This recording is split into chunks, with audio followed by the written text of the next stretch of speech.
Alok na ang Kamara sa pagpasa ng priority bills ng pamahalaan bago mag-break ang Kongreso sa Hunyo. Balita mula Kamara, hatid ni Radyo Patrol, Pamela Vasquez. Pam. Rika, kasunod ito ng pagpasa sa halos 40 panukala sa ikatlo at huling pagbasa at halos 30 panukala sa ikalawang pagbasa sa loob lamang ng ilang araw. Kabilang dito ang 5 LEDAC priority bills gaya ng Digital Media Anti-False Information Act at Right to Access Information Act na malapit ng lumusot sa Kamara. Sinabi ni House Speaker Faustino D. III na susulitin ng kapulungan ang nalalabing panahon o bago mag-Sine Die adjournment para maisulong ang priority bills. Diin pa ni D na mahalagang maipasa ang Right to Information Act dahil transparency niya ang pinakamatatag na pangontra sa katiwalian.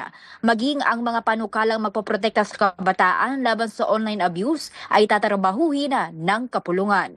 Yan ang balitang kumpirmado, sigurado. Ito ang Radyo Patrol, Pamela Vasquez, DZMM.